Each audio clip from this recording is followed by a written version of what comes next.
Start. সুপ্রিয় দর্শক শ্রোতা, আসসালামু আলাইকুম ওয়া রাহমাতুল্লাহ। দিন কায়েম করা ফরজ, দিন কায়েম করুন। দিন কায়েম না থাকলে কুফরি কায়েম থাকবে। কুফরি অবস্থায় শয়তানের আনুগত্য করা হয়।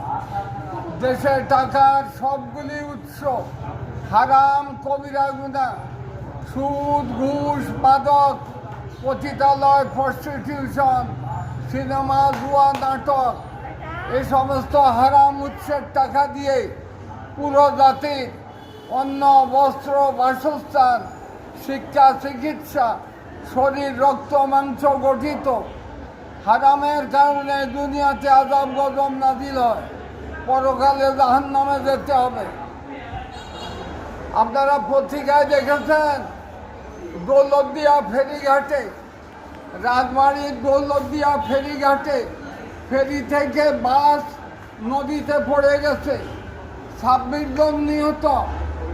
এটা কি মনে করেন?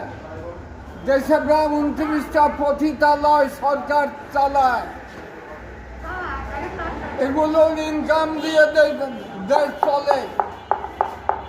এই 29টা পতিতালয়ের 13টাই ফরিদপুর জেলাতে, আর রাজবাড়ী জেলার দৌলতদিয়া ঘাটে সেটা পারিবারিক।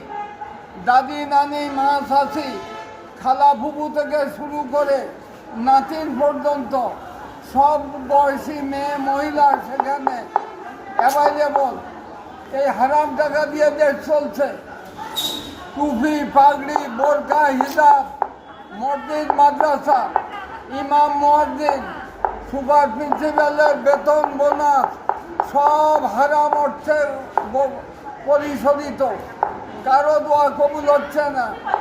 এজন্য দিন কায়েম করা, কীভাবে হারাম দূর করবেন? রাসূলের মডেলে, কোরআনের আইনে, মদিনার সনদের আলোকে ইসলামী রাষ্ট্র কায়েম করতে হবে। রাসূল সাল্লাল্লাহু আলাইহি সাল্লাম হিজরত করে মক্কা ছেড়ে মদিনায় গিয়ে ইসলামী রাষ্ট্র গঠন করেন। মদিনার মাত্র 10% মুসলিম আর 90% অমুসলিম। আপনার বয়স কত হবে? সবাই রাসূলের নেতৃত্ব মেনে নিলেন। আমার বয়স 73 বছর। আপনি দর্শক শ্রোতা, আমি যে কথাগুলি বললাম এগুলি বুঝতে হবে। রাসূল সাল্লাল্লাহু আলাইহি সাল্লাম হিজরত